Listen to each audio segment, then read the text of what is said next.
However, it wasn't just this. Many of us already know about this. We know that they conquered Constantinople. But as I said, there's much that we don't know.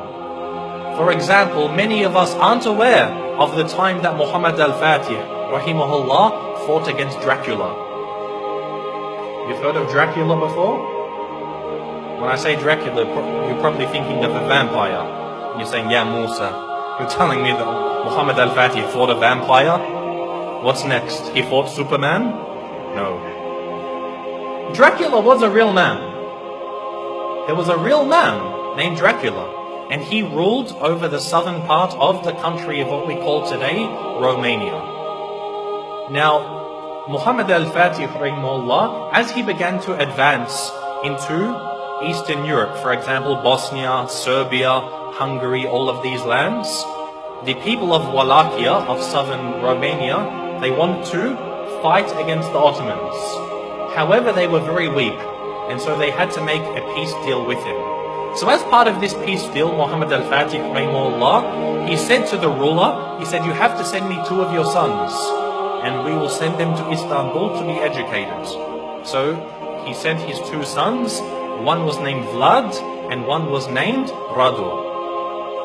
Now Vlad is the one who we know as Dracula, because the word Dracula, it means son of Dracul, which was the name of his father. Dracul, it means shaitan, it means a devil. So he's the son of shaitan, and this is actually quite relevant. It's rather fitting when you hear about this man. What happened was, they went to Constantinople, they studied about Islam, and his brother actually became Muslim.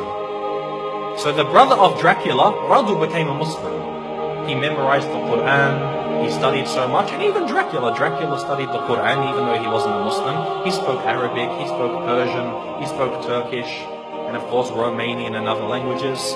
And later on, he was sent back to his country, whereas Radu remained, and he became the ruler of his country. Because the Ottomans realized they can't send a Muslim to rule over the country because they're Christians. They wanted to send Vlad, Dracula, so that they could get him there and then defeat him in a war, and they would rule the country. However, Dracula, he decided that he wasn't going to do what the Sultan wanted. The Sultan sent him 2 emissaries, 2 people to come speak with him, and they said to him, you must pay us the jizya. Now that you're the ruler of the country, you have to pay us jizya. And so Dracula, he said to them, if you want to step inside of my court, you have to take off your turban.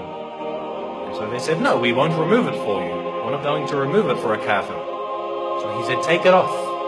Again, they refused.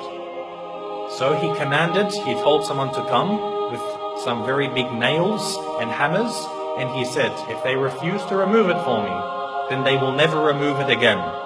And he commanded that their turbans be nailed into their heads. And of course, this in effect killed them. So this was an act of war.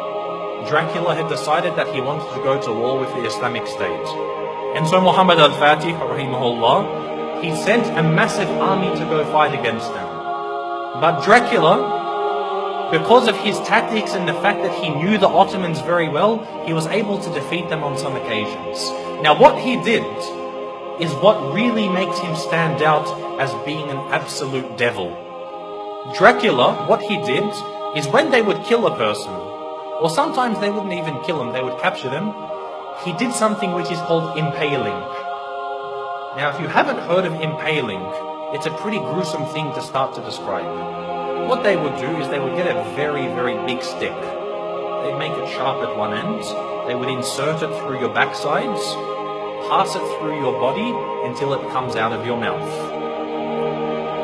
They would impale them, they would pass this through their body. A lot of the time they would be alive as well. And this is how they would kill them. And then they would put this in the ground and impale the next person, put him next to him.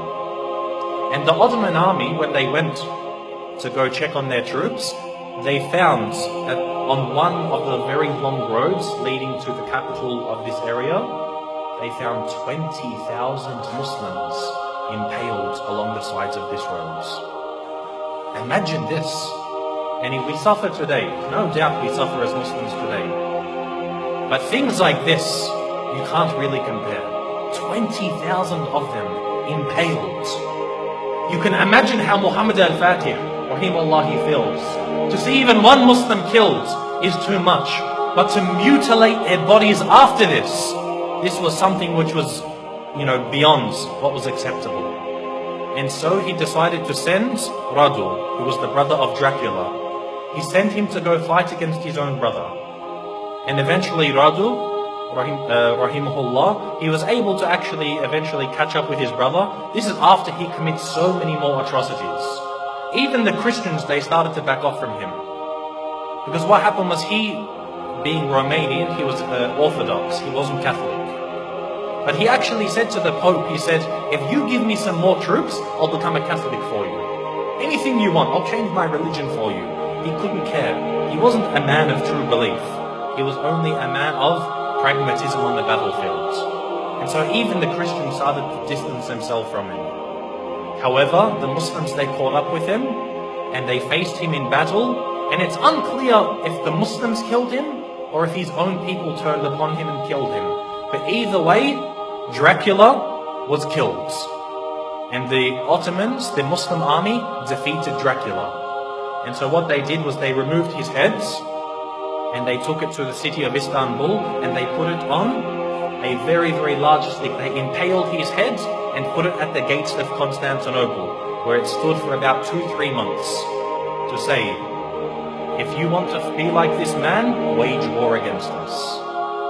This was the demise of Dracula. And again, as Muslims, most of us won't even know about this. How many people know that Dracula was a real man? And we as Muslims, we fought him and we killed him. You know how they say garlic kills Dracula, or a silver bullet to the heart, or a wooden stake? None of these kill Dracula. Muslims kill Dracula. So anyone who wants to follow the way of Dracula, they will face the same wrath from the Muslim Ummah.